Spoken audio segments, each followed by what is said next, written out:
Mesdames et messieurs, il arrive un moment dans la vie où le bruit s'estompe, les amis se font plus rares, les appels téléphoniques se taisent et vous vous retrouvez seul. Pour certains, c'est effrayant. Pour d'autres, c'est inconfortable. Mais laissez-moi vous dire quelque chose qui pourrait bien changer votre façon de voir la solitude. Être seul n'est pas une malédiction, c'est un cadeau. Ce n'est pas une faiblesse, c'est une force. Beaucoup de gens craignent d'être seuls parce qu'ils l'associent à la solitude. Mais il y a une différence. La solitude est un sentiment. Être seul est un état d'être. Et dans cet état réside un pouvoir profond qui peut transformer votre vie si vous choisissez de l'embrasser. Explorons les 5 vérités puissantes qui expliquent pourquoi être seul est une force. Il arrive un moment dans la vie où vous vous asseyez dans le silence, sans téléphone qui vibre, sans conversation qui bourdonne en arrière-plan, sans distraction qui vous tire à gauche et à droite, juste vous. Et dans ce calme, vous réalisez quelque chose. Vous êtes face à vous-même. Pour certains, cette réalisation est réconfortante. Pour d'autres, elle est terrifiante. Pourquoi ? Parce qu'être seul vous oblige à affronter la seule personne à laquelle vous ne pouvez pas échapper. Vous. Cela élimine le bruit du monde, les opinions, les jugements, les attentes. Et ce qui reste, c'est votre propre voix qui vous revient en écho. La question est, l'écoutez-vous ? Voyez-vous ? La plupart des gens passent leur vie à fuir le silence, l'immobilité, la solitude. Ils remplissent leur journée de bavardage, leur nuit de distraction, tout cela pour éviter d'être seuls avec leurs pensées. Mais la vérité est que lorsque vous êtes seul, c'est là que vous rencontrez la personne la plus importante de votre vie. Pas vos amis, pas votre famille, vous. Et c'est dans cette rencontre que naît la conscience de soi. Pensez-y, comment pouvez-vous vraiment savoir ce que vous voulez si vous êtes toujours entouré de ce que les autres veulent pour vous ? Comment pouvez-vous comprendre vos propres rêves si vous êtes constamment bombardé par les rêves que la société vous dit de poursuivre ? La solitude crée un espace, un sanctuaire, où vous pouvez enfin entendre cette voix intérieure qui murmure depuis toujours. Qui suis-je ? Que veux-je vraiment ? Est-ce que je vis pour moi ou pour l'approbation des autres ?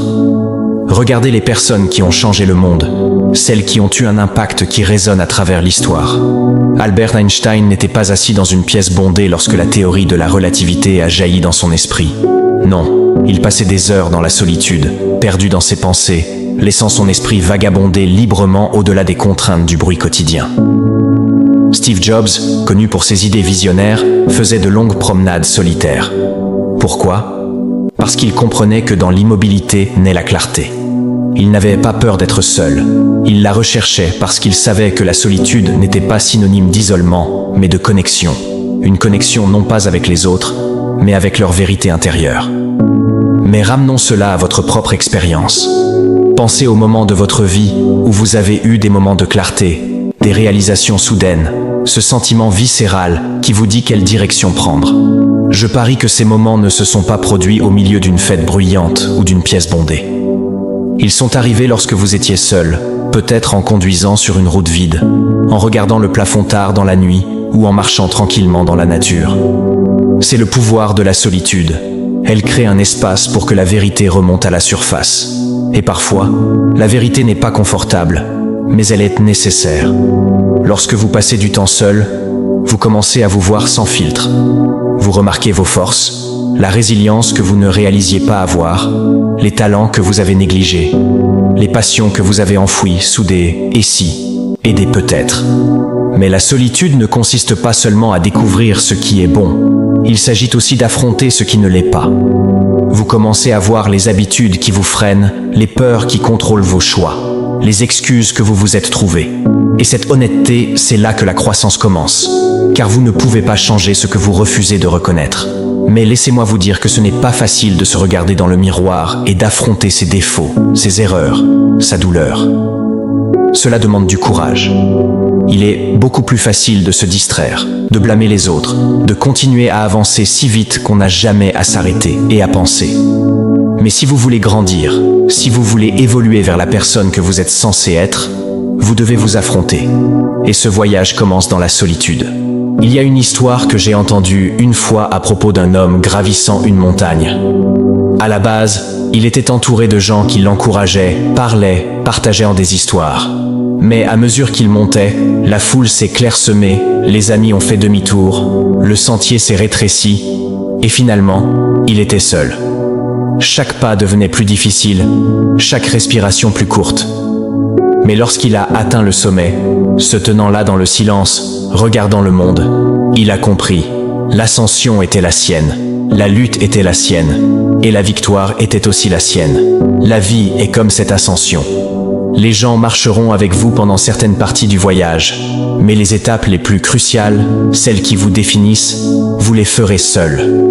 Et ce n'est pas quelque chose à craindre, c'est quelque chose à embrasser, car ces pas solitaires sont ceux où vous découvrez de quoi vous êtes vraiment fait. Maintenant, certains diront peut-être, mais je ne veux pas être seul, j'ai besoin de gens, j'ai besoin de soutien. Et oui, la connexion est vitale, nous sommes câblés pour la communauté. Mais il y a une différence entre avoir besoin de gens et dépendre d'eux pour votre propre identité. Si vous ne savez pas qui vous êtes lorsque vous êtes seul, vous vous perdrez dans la foule. Vous vous plierez, vous vous tordrez et vous changerez pour correspondre à ce que les autres attendent, oubliant que votre véritable pouvoir réside dans l'authenticité, et l'authenticité commence par la conscience de soi. Il y a aussi une liberté dans la solitude. La liberté de la comparaison constante, la liberté de vivre pour les j'aime, les abonnés et les applaudissements. Lorsque vous passez du temps seul, vous cessez de vous demander ce qu'ils pensent de moi, et vous commencez à vous demander ce que je pense de moi. Vous cessez de courir après la validation, et vous commencez à cultiver le respect de soi. Vous commencez à comprendre que l'approbation du monde est éphémère, mais la relation que vous avez avec vous-même dure toute une vie. Pensez aux artistes, aux écrivains, aux musiciens.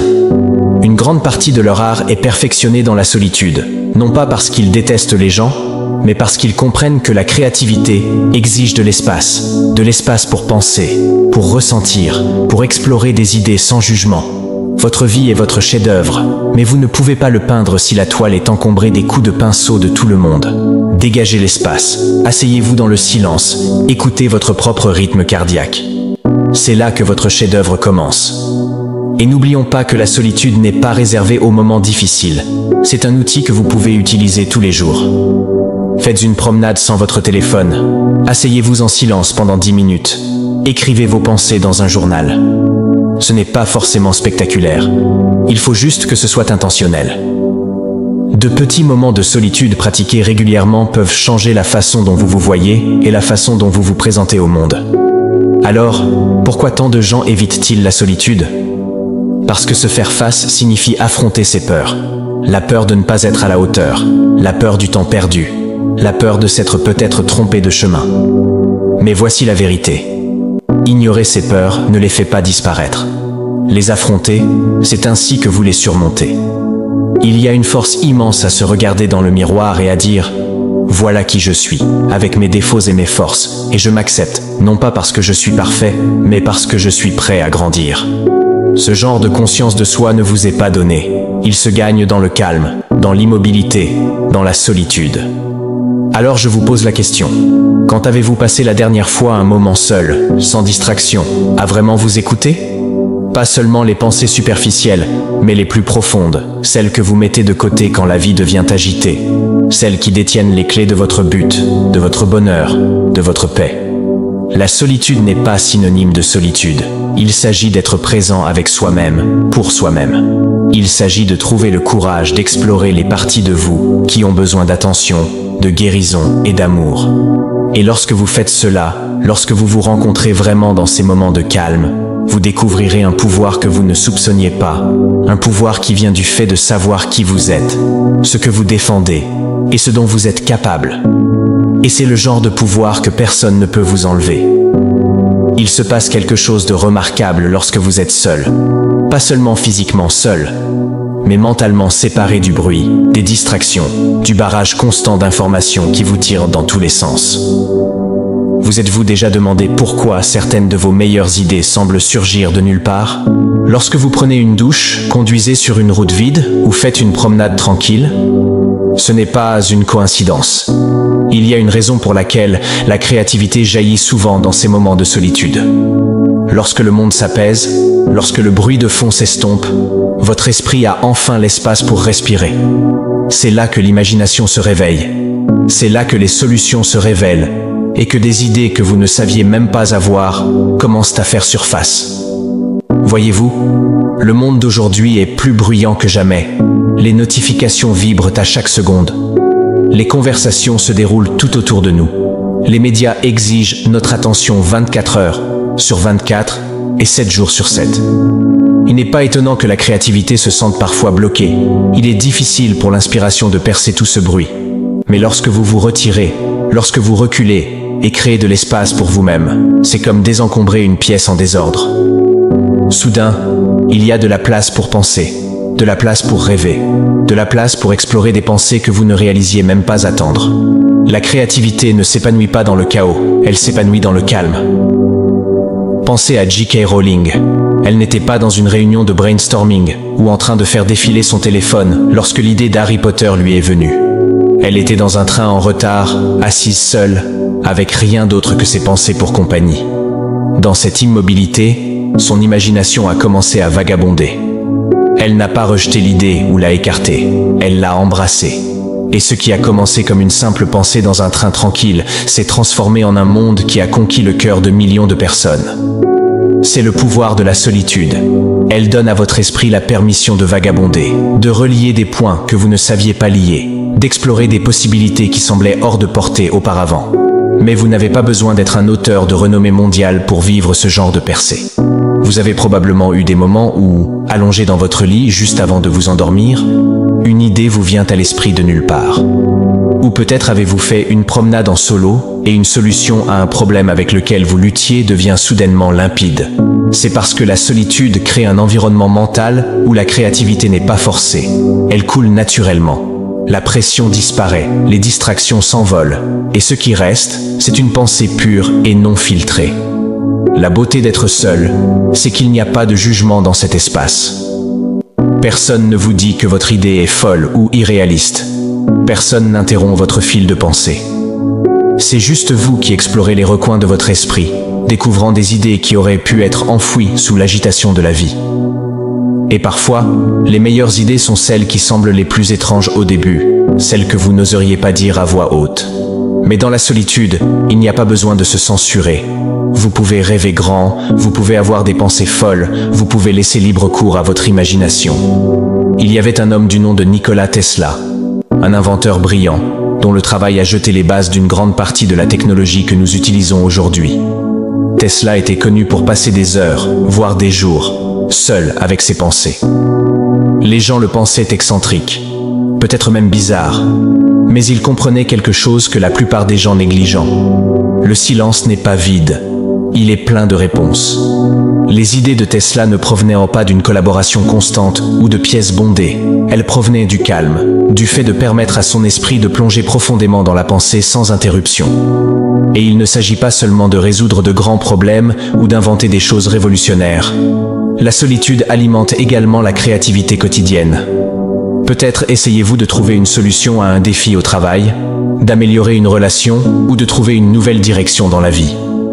Le temps seul vous donne la clarté nécessaire pour voir les choses sous un angle différent. C'est comme reculer devant un tableau pour voir l'ensemble au lieu de se concentrer sur un seul coup de pinceau. Parfois, la solution n'est pas quelque chose que vous devez aller chercher, c'est quelque chose qui est en vous depuis le début, qui attend juste un moment de calme pour se révéler. Soyons réalistes, nous vivons dans une culture qui assimile souvent l'agitation à la productivité. Les gens arborent l'épuisement comme un badge d'honneur, les réunions incessantes, le défilement sans fin, le bruit de fond remplissant chaque seconde de la journée. Mais la créativité ne naît pas de l'agitation, elle naît de la présence, et vous ne pouvez pas être vraiment présent si votre esprit est constamment tiré dans une douzaine de directions. C'est pourquoi certains des penseurs les plus innovants recherchent intentionnellement la solitude. Ils savent que la brillance ne se trouve pas dans la précipitation, elle se trouve dans la pause. Imaginez un musicien composant une chanson. Bien sûr, la collaboration est importante, mais la mélodie commence souvent dans ces moments de calme, seul avec un instrument. Imaginez un artiste regardant une toile vierge, laissant l'inspiration guider chaque coup de pinceau. Pensez à un entrepreneur assis en silence, esquissant la prochaine grande idée qui pourrait changer sa vie ou le monde. Ces étincelles créatives ne proviennent pas d'un bruit constant. Elles proviennent de moments où le monde s'estompe et où il ne reste que vos pensées et vos possibilités. Mais la solitude n'est pas toujours facile, en fait, elle peut être inconfortable au début. Nous nous habituons tellement à une stimulation constante que s'asseoir seul en silence peut sembler étrange, voire troublant. Votre esprit peut s'emballer avec des pensées aléatoires, de vieux souvenirs ou des soucis, c'est normal. Mais si vous restez avec cet inconfort, si vous surmontez l'envie de vous distraire, quelque chose d'incroyable se produit. Le désordre mental commence à s'éclaircir, votre respiration ralentit, vos pensées commencent à s'organiser. Et c'est là que la créativité entre en jeu. Pas forcée, pas précipitée, juste un flux naturel, comme une rivière qui trouve son cours. Je me souviens d'avoir entendu une histoire à propos d'un jeune homme qui avait du mal à trouver de nouvelles idées au travail. Il était toujours occupé, toujours entouré de gens, toujours multitâche. Un jour, par frustration, il a décidé de s'éloigner un week-end.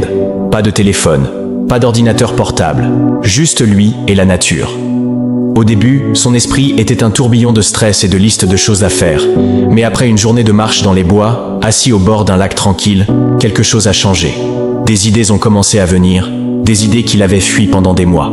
Au moment où il est retourné au travail, il avait des solutions, des concepts créatifs et un sens renouvelé de la clarté. Ce n'était pas de la magie, c'était le pouvoir de la solitude.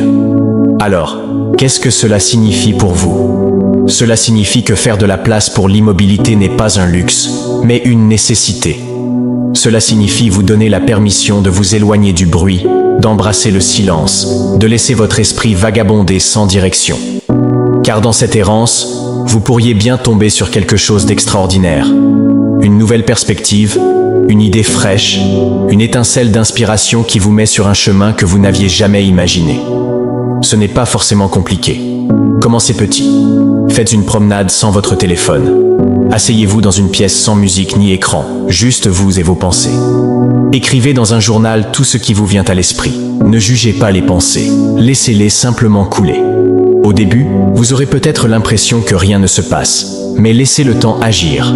La créativité ne se manifeste pas toujours avec des feux d'artifice et de grandes entrées. Parfois, elle arrive sur la pointe des pieds, attendant de voir si vous faites attention.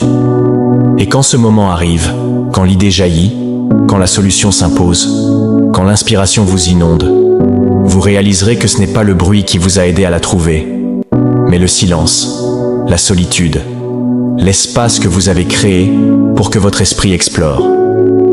C'est là que naît la brillance, pas dans le chaos, pas dans la foule, mais dans le calme. Il y a une vérité brute sur la vie que beaucoup de gens ne veulent trop pas entendre. Parfois, vous devrez parcourir le chemin seul. Il n'y aura pas toujours une main à tenir, un ami sur qui s'appuyer ou une foule pour vous encourager.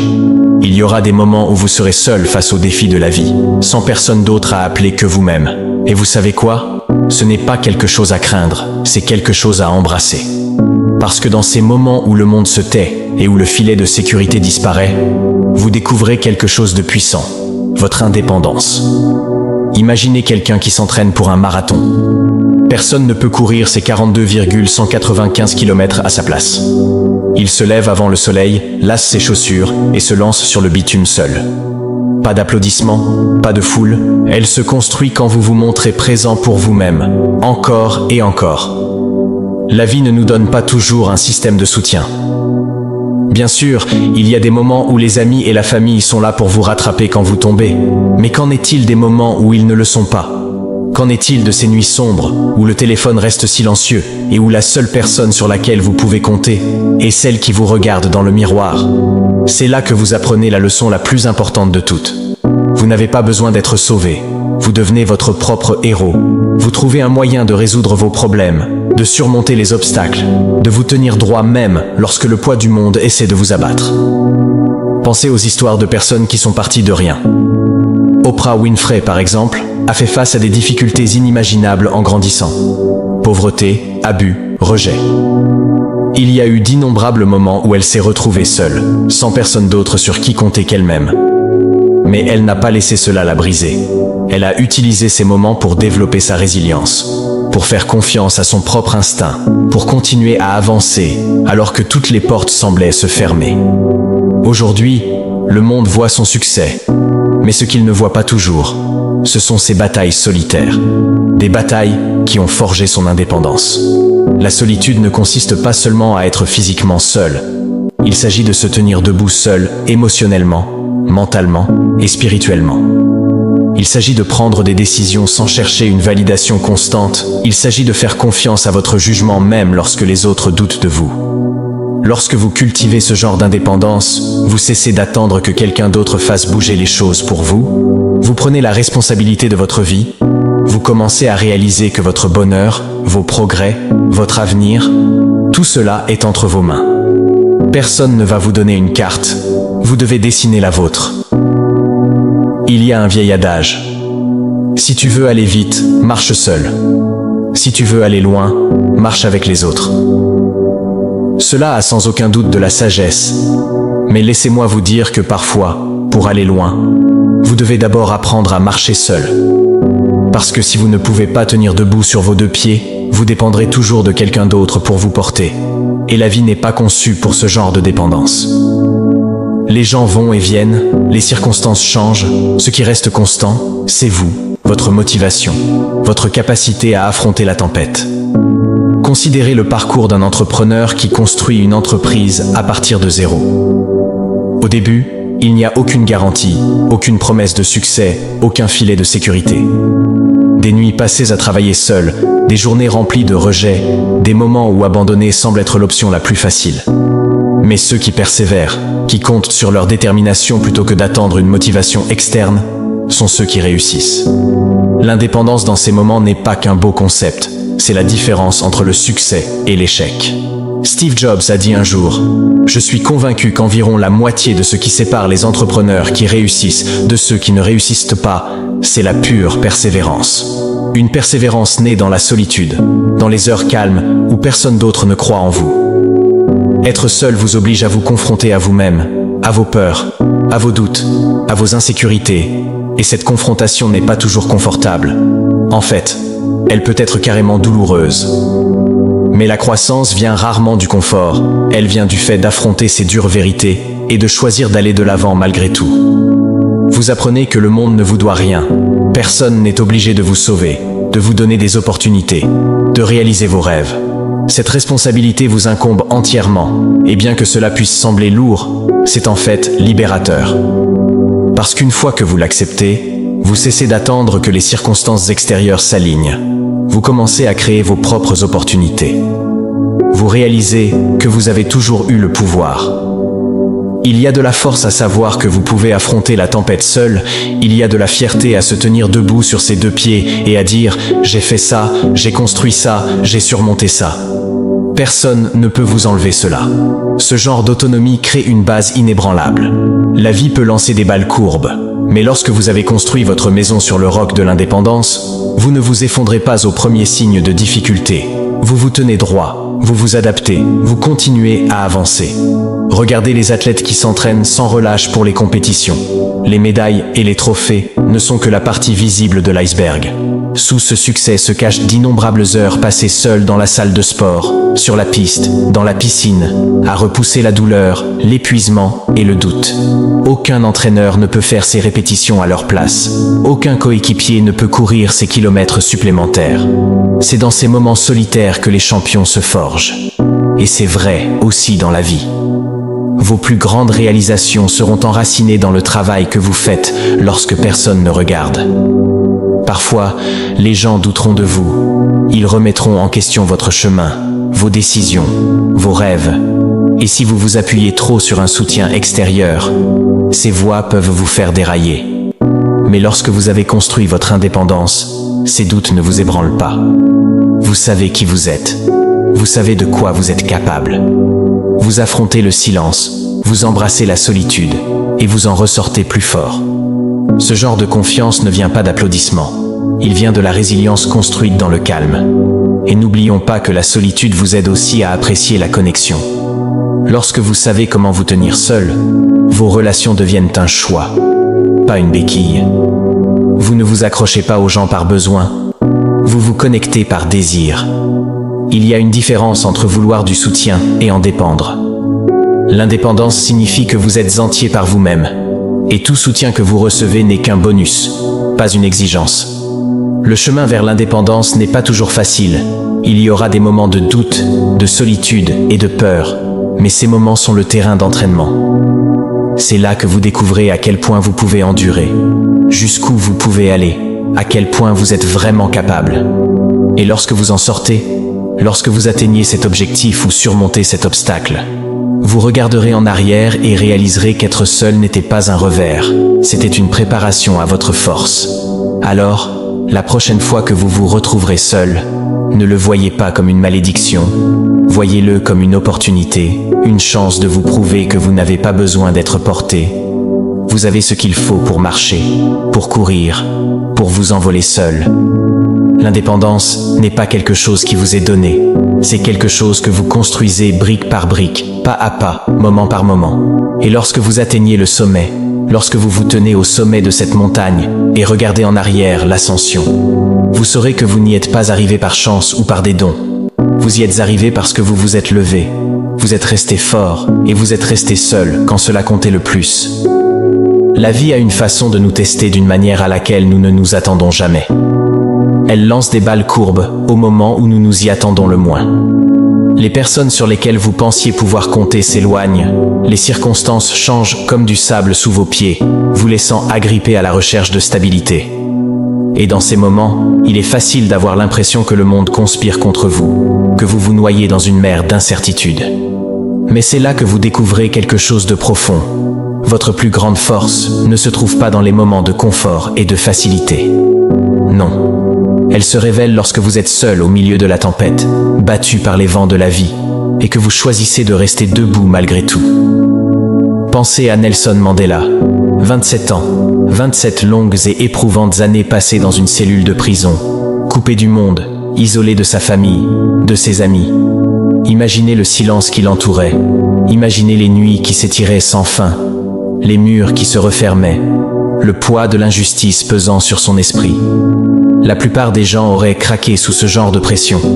La plupart auraient cédé à l'amertume, à la colère, au désespoir. Mais pas lui. Il est sorti de cette solitude, non pas comme un homme consumé par la vengeance, mais comme un leader animé par la compassion, par la force, par la résilience. La solitude ne l'a pas détruit, elle l'a forgé en l'un des plus grands symboles d'endurance que le monde ait jamais connu. C'est le pouvoir de la solitude. Elle élimine le bruit, les distractions, les béquilles sur lesquelles nous nous appuyons si souvent. Elle vous oblige à vous affronter, à faire face à la brutalité de vos émotions sans aucun filtre. Lorsque vous êtes seul avec vos pensées, vos peurs, vos doutes, il n'y a pas d'échappatoire, et c'est là que le vrai travail commence.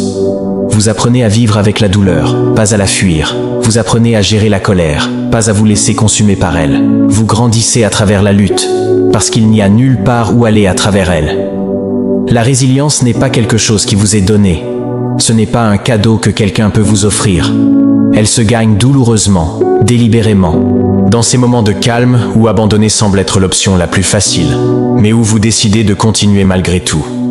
Lorsque le poids du chagrin pèse lourdement sur votre poitrine, lorsque la déception vous met à genoux, lorsque la trahison coupe plus profondément que vous ne le pensiez possible, ce sont ces moments qui vous définissent, non pas à cause de ce qui vous arrive, mais à cause de la façon dont vous réagissez. Laissez-vous cela vous briser, ou l'utilisez-vous pour construire quelque chose de plus fort en vous? Imaginez être au milieu d'une tempête, la pluie battant, le vent hurlant à vos oreilles, le monde autour de vous un flou de chaos. Vous pourriez vous recroqueviller, vous protéger, attendre que ça passe, ou vous pourriez planter vos pieds, lever la tête et l'affronter de front. C'est ce que la solitude exige.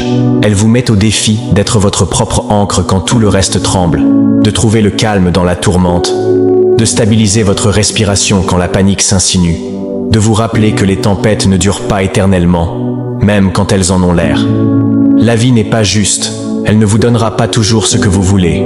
Les gens vous laisseront tomber, les portes se fermeront, les plans s'effondreront, mais ce que vous faites en réponse, c'est là que réside votre pouvoir. Trop souvent, nous cherchons des solutions à l'extérieur, quelqu'un pour nous sauver, pour nous faciliter la tâche. Mais et si la solution n'était pas là? Et si elle était en vous depuis le début? La solitude vous oblige à creuser profondément, à puiser dans des réserves de force que vous ne soupçonniez pas. Elle vous montre que vous êtes capable de plus que vous ne l'imaginez. Non pas parce que quelqu'un vous l'a dit, mais parce que vous vous l'êtes prouvé. Il y a quelque chose de libérateur à réaliser que vous n'avez pas besoin de validation externe pour continuer à avancer. Lorsque vous avez traversé des tempêtes seul, lorsque vous avez vécu le chagrin et que vous avez quand même réussi à vous lever le lendemain matin, vous portez une confiance tranquille que personne ne peut vous enlever. Elle n'est ni bruyante ni vantarde, elle est stable, inébranlable. Une connaissance que peu importe ce que la vie vous réserve, vous pouvez le gérer. Vous avez géré pire, vous vous êtes tenu dans l'obscurité et avez trouvé votre propre lumière. La solitude n'est pas facile, elle est inconfortable, elle vous oblige à ralentir, à réfléchir, à ressentir des choses que vous préféreriez enfouir. Mais cet inconfort, c'est là que la croissance se produit. Vous commencez à reconnaître des schémas dans vos pensées, à voir à quelle fréquence vous avez cherché des distractions pour éviter d'affronter ce qui est à l'intérieur.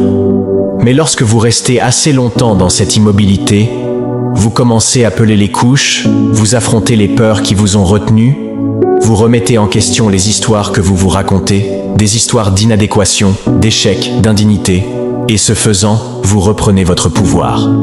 Pensez à la façon dont le fer est forgé. Il est soumis à une chaleur intense, martelé à plusieurs reprises, façonné et refaçonné jusqu'à devenir quelque chose de fort, quelque chose de résilient. C'est ce que la solitude fait à l'esprit humain. Elle vous met au feu, oui, mais elle vous moule aussi, vous renforce, vous affine. Les fissures et les cicatrices que vous portez ne sont pas des signes de faiblesse. Elles sont la preuve de votre survie, de votre résilience acquise dans l'adversité. Et voici le point essentiel. Lorsque vous avez construit ce genre de résilience, vous ne faites pas que survivre à l'adversité. Vous vous épanouissez grâce à elle. Les défis deviennent des opportunités de tester votre force. Les revers deviennent des leçons, pas des obstacles. Vous cessez de craindre l'échec parce que vous comprenez que l'échec n'est pas la fin, c'est un tremplin. Chaque fois que vous tombez et vous relevez, vous renforcez la conviction que vous êtes capable, que vous êtes fort, que vous êtes résilient au-delà de toute mesure. La vie continuera de vous tester, c'est une garantie. Mais à chaque défi, à chaque déception, à chaque moment de solitude, vous avez un choix. Vous pouvez laisser cela vous endurcir, vous rendre amer, vous fermer. Ou vous pouvez laisser cela vous façonner en quelqu'un de plus sage, de plus fort, de plus compatissant. Quelqu'un qui ne se contente pas d'endurer la tempête, mais qui en sort avec une plus grande clarté, un plus grand but et une plus grande résilience. Lorsque Nelson Mandela est sorti de cette prison après 27 ans, il n'est pas seulement entré dans la liberté.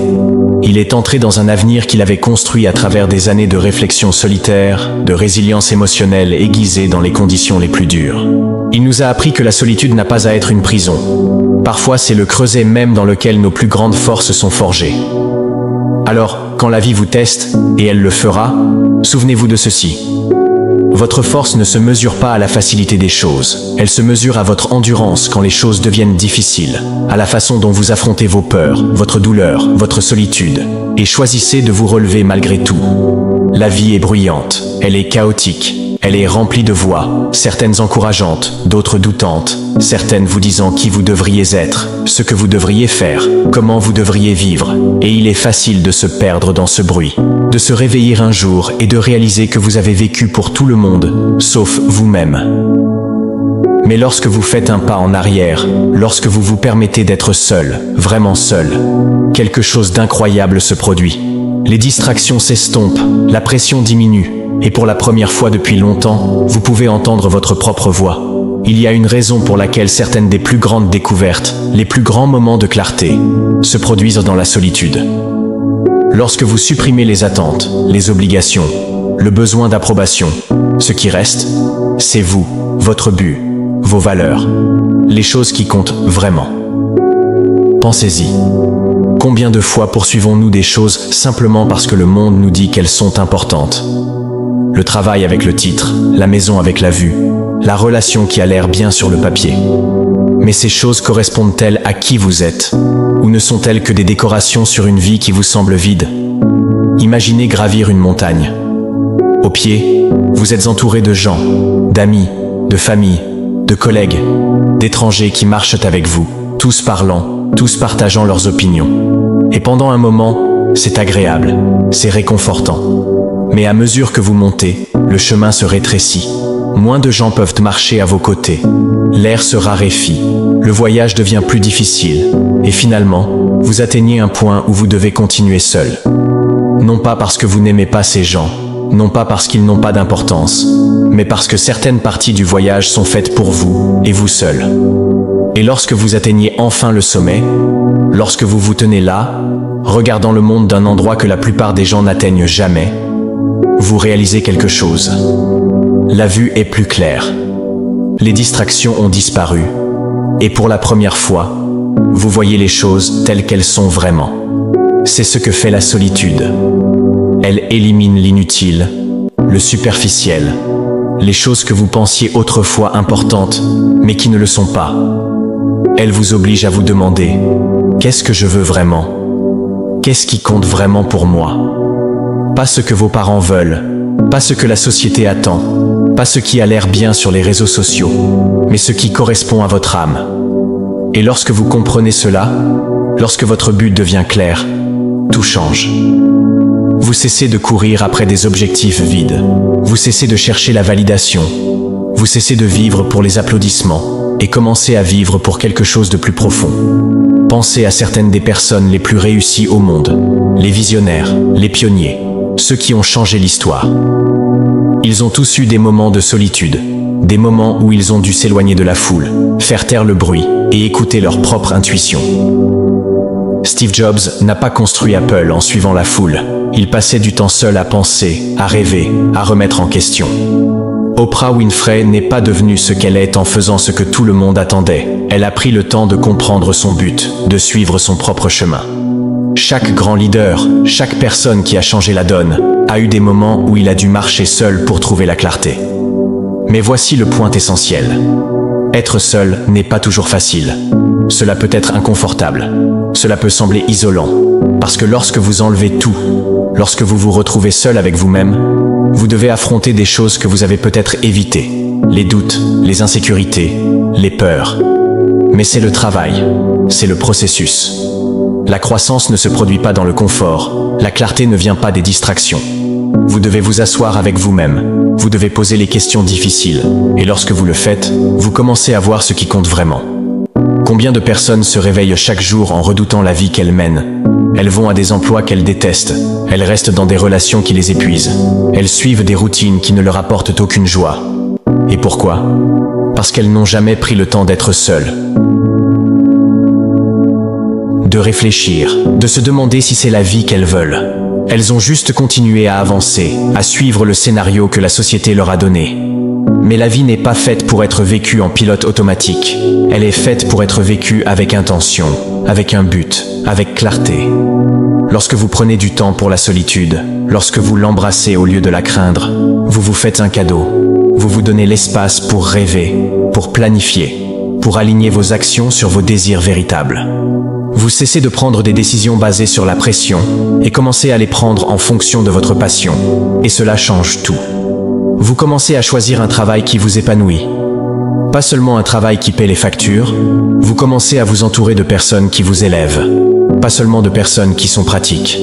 Vous commencez à faire des mouvements qui vous excitent, qui vous dynamisent, qui vous font vous sentir vivant. Et la belle chose, c'est qu'une fois que vous avez compris ce qui compte, vous devenez inarrêtable. Parce que lorsque vous savez pourquoi vous faites quelque chose, lorsque vous avez un but qui est plus grand que l'approbation, que l'argent, que le statut, rien ne peut vous ébranler. Vous ne serez pas influencé par les opinions, vous ne serez pas distrait par les tendances. Vous suivrez votre chemin avec confiance, sachant que chaque pas vous mène quelque part de significatif. Il est facile de se laisser prendre par le bruit, de vivre pour les j'aime, pour les applaudissements, pour la reconnaissance. Mais en fin de compte, rien de tout cela n'a d'importance si vous n'êtes pas épanoui. Rien de tout cela ne signifie quoi que ce soit si vous n'êtes pas heureux. Alors prenez le temps, éloignez-vous des distractions, asseyez-vous avec vous-même, écoutez votre propre voix, car dans ce silence et cette immobilité, vous trouverez les réponses que vous cherchez. Et une fois que vous l'aurez fait, une fois que vous aurez compris ce qui compte vraiment, vous ne perdrez plus un seul instant à vivre pour quelque chose de moins. Il arrive un moment dans la vie où le bruit s'estompe, la foule se disperse et vous vous retrouvez seul. Et ce moment précis, ce silence, effraie la plupart des gens parce que dans cette immobilité, vous devez vous affronter. Pas de distraction, pas d'applaudissements, juste vous et vos pensées. Mais laissez-moi vous dire quelque chose, ne fuyez pas cela. Ne remplissez pas le silence de bavardages insensés ou de distractions insignifiantes. Penchez-vous dessus. Parce que dans cet espace tranquille réside votre plus grand pouvoir, votre créativité, votre résilience, votre indépendance, votre clarté et votre conscience de soi. C'est là que vous trouvez la vérité de qui vous êtes et de ce dont vous êtes fait. La vie a une façon de vous tester quand vous vous y attendez le moins. Des amis que vous pensiez être là pour toujours s'en vont. Des opportunités sur lesquelles vous comptiez vous échappent. Vous vous asseyez dans une pièce entourée de silence, vous demandant si vous avez ce qu'il faut pour continuer. Et c'est dans ces moments bruts et inconfortables, que vous découvrez quelque chose d'extraordinaire. Vous êtes plus fort que vous ne le pensez. Vous n'avez jamais été censé compter sur tout le monde pour votre force. Car même si les gens peuvent marcher avec vous pendant certaines parties de votre voyage, il y aura des tronçons de route où vous serez seul. Et c'est normal, en fait. C'est là que la magie opère. Revenez un instant sur votre vie. Réfléchissez-y vraiment. Quand avez-vous eu vos meilleures idées? Quand avez-vous eu ces éclairs de perspicacité, ces étincelles de génie? Ce n'était pas quand le monde était bruyant. Ce n'était pas quand tout le monde vous donnait son avis. Non, c'était dans le calme, sous la douche, lors d'une promenade tard dans la nuit, en fixant le plafond à 3 heures du matin. Cette solitude n'était pas une coïncidence. C'était l'univers qui vous donnait l'espace nécessaire pour entendre votre propre voix, pour puiser dans ce puits de créativité qui est noyé par le chaos de la vie quotidienne. Ne gaspillez pas ce cadeau. Embrassez-le, utilisez-le. Et parlons de résilience, car la vie vous abattra. Elle vous lancera des balles courbes que vous n'aurez jamais vues venir. Vous perdrez des choses sans lesquelles vous pensiez ne pas pouvoir vivre. Les gens vous décevront, les circonstances vous mettront au défi. Mais voici la vérité. Votre plus grande force ne se trouve pas quand les choses sont faciles. Elle se trouve quand vous endurez la tempête seule. Pensez aux personnes qui vous inspirent le plus. Elles ne sont pas devenues fortes en évitant la douleur. Elles sont devenues fortes en l'affrontant de front, en restant avec l'inconfort, en refusant d'abandonner même quand personne ne les encourageait. La résilience n'est pas donnée. Elle se gagne. Et elle se gagne dans ces moments calmes et solitaires où vous choisissez de vous relever après que la vie vous a mis à terre. Être seul construit également l'indépendance, et je parle d'une vraie indépendance. Celle qui ne dépend de personne d'autre pour vous valider ou vous sauver. Imaginez quelqu'un qui s'entraîne pour un marathon. Personne ne peut courir ces kilomètres à sa place. Il se lève avant le soleil, lasse ses chaussures et se lance sur le bitume seul. Chaque goutte de sueur, chaque muscle brûlant, chaque kilomètre conquis témoigne de sa discipline et de son autonomie. C'est ce que la solitude vous enseigne. Elle vous montre que vous êtes capable, que vous n'avez pas besoin d'attendre que quelqu'un d'autre vous sauve. Vous devenez votre propre héros, vous résolvez vos propres problèmes, vous prenez vos propres décisions, et quand vous franchissez enfin cette ligne d'arrivée, quelle qu'elle soit pour vous, vous saurez que vous l'avez mérité, non pas parce que quelqu'un vous a porté, mais parce que vous vous êtes porté vous-même. Ensuite, il y a la clarté, le genre de clarté qui ne vient que lorsque vous éliminez le bruit. Nous vivons dans un monde qui nous tire constamment, les médias sociaux nous disant comment paraître, les amis nous disant quoi faire, la société nous disant ce que devrait être le succès. Mais quand vous vous éloignez de tout cela, quand vous vous asseyez dans l'immobilité, vous commencez à entendre une voix différente, celle qui est en vous, celle qui sait ce qui compte vraiment. Cette voix vous guidera vers votre but, vos valeurs, vos rêves. Elle vous rappellera que vous n'avez pas besoin de vivre pour les applaudissements. Vous devez vivre avec intention, avec un but, avec clarté. Et n'oublions pas la conscience de soi. La solitude tend un miroir et vous oblige à regarder non seulement les bonnes choses, les réussites, les forces, mais aussi les défauts, les peurs, les insécurités. Et bien que cela puisse être inconfortable, c'est nécessaire, car vous ne pouvez pas grandir si vous ne savez pas où vous devez changer. Vous ne pouvez pas guérir si vous êtes trop occupé à vous distraire de la douleur. Ce temps seul vous donne l'occasion de vous poser les questions difficiles. Qui suis-je? Que veux-je? Qu'est-ce qui me retient? Et surtout, qu'est-ce que je vais faire à ce sujet? Oui, les gens peuvent s'en aller, oui. Vous pourriez vous asseoir en silence. Mais rappelez-vous ceci. Vous êtes né seul. Vous quitterez ce monde seul. Et ce que vous faites entre les deux, comment vous choisissez de vous tenir debout, comment vous choisissez de vivre, définit qui vous êtes vraiment. Les applaudissements s'estompent, les foules se dispersent, mais votre relation avec vous-même dure pour toujours. Rendez-la forte, rendez-la digne de votre fierté, votre terrain d'entraînement, votre source de force. N'ayez pas peur d'être seul, embrassez-le, chérissez-le. Car c'est dans ces moments de calme, quand le monde est silencieux et qu'il n'y a que vous et vos pensées, que vous réalisez quelque chose de profond. Vous avez toujours eu le pouvoir. Vous n'avez besoin de personne d'autre pour vous compléter, pour vous valider, pour vous dire que vous êtes assez. Vous êtes assez, vous l'avez toujours été. Et la chose la plus puissante que vous puissiez faire est de découvrir la force en vous. Pas là-bas, pas chez quelqu'un d'autre, mais juste ici, en vous. Parce qu'une fois que vous trouvez cette force, une fois que vous puisez dans ce puits de résilience, de créativité, d'indépendance, de clarté et de conscience de soi, il n'y a rien que vous ne puissiez affronter. Aucune tempête trop féroce, aucun défi trop grand, aucun rêve trop ambitieux. Alors, la prochaine fois que vous vous retrouverez seul, ne fuyez pas. Restez immobile, respirez, écoutez. Dans ce silence réside votre vérité. Dans cette immobilité réside votre pouvoir. Et une fois que vous l'embrasserez, une fois que vous le revendiquerez, vous traverserez ce monde avec une confiance que personne ne pourra ébranler. Parce que vous saurez au fond de vous que vous avez vous-même, et c'est le genre de force que personne ne peut vous enlever. Si vous êtes arrivé jusqu'ici, laissez 100 dans les commentaires. Cela montre que vous faites partie du 1% qui s'améliore chaque jour.